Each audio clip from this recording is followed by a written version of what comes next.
Your second Illustrator project is probably one of my most favorite because it just makes me laugh. It is a visual pun. Using Illustrator, you're going to create a visual representation of a pun, also known as a sight gag. A visual pun happens when you take a common phrase, literally and visually, so that it becomes what I think is funny. Think literally and visually what, for example, holy cow or mugshot would look like, or hot dog, or card shark, etc. You're going to take these words literally and you're going to convey them in an image that you create using Illustrator. You will create your solution using only 3 colors plus a background, and you'll be creating an original vector image using Adobe Illustrator.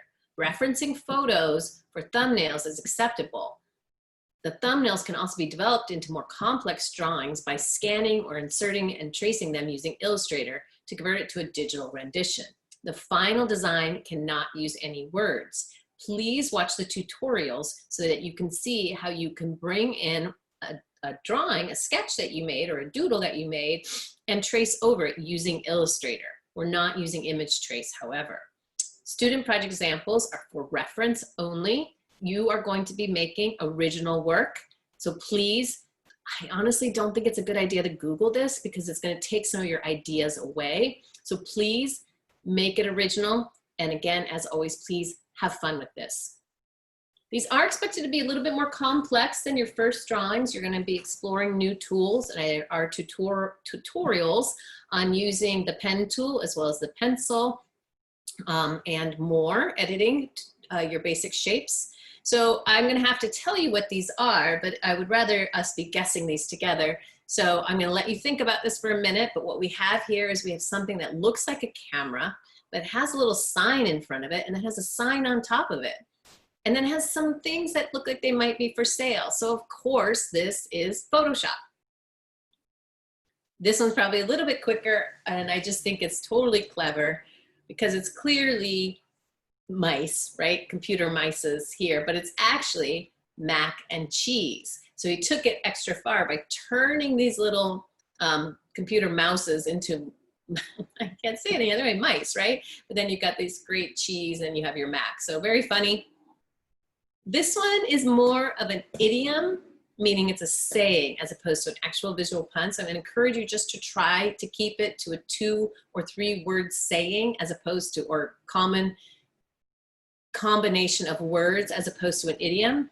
But now that I've talked over this long list, hopefully you figured it out. It is skeletons in your closet, and I just can't stand the details a student went to with these underwear on the head of the skeleton. But the clever thing she did here, I do remember the student, is notice these faces. They look different, but they're really not. They're the same face, just reflected. So she saved herself a lot of time there. Great use of color.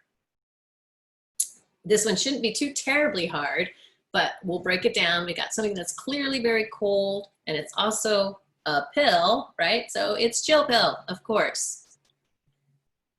This one, see, these just make me laugh, and it also makes me remember the students. So you guys are going to provide that joy for me, I hope.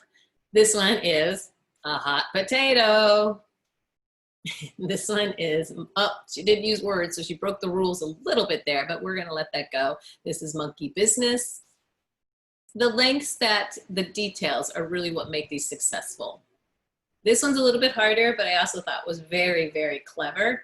We have a koala in the center and we have a clock. So you have to put those together. Quality time. I love how his hands are the hands of the clock. Notice this one's a little bit longer. Excellent job. This one is like the best. All of these are the best. I love them. But this one, I love the story, and it makes me very sad because it's a sad tooth, otherwise known as a Bluetooth. So I'm not sad anymore. Super cute. What do we have here? We got a goose, we got another goose, and they are goosebumps. They're bumping. This one isn't quite as clear because again, it's more of an idiom, but I just couldn't, I love the color palette. I love the details in the back, the racetrack, the energy, this ribbon going through here. I think she broke the rules, has too many colors, but it's just so fun. And it's beating eggs. So we got, I think it's supposed to be bacon beating the eggs. And so maybe the colors or limiting.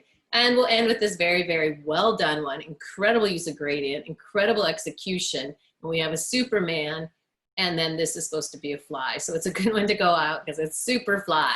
All right, I hope this makes sense. You will be designing things to pay attention to, though. I want these 6 by 6 inches. So make sure you set up your documents from the start to be 6 by 6 inches. You are supposed to only use 3 colors plus a background. So I got tired of seeing just white backgrounds. And please try to use word combos, common word combinations. And then lastly, before you jump onto Illustrator, I'm going to be having you do thumbnail. So please watch the presentation about thumbnails so you understand what thumbnails are. Okay, if you have any questions, reach out.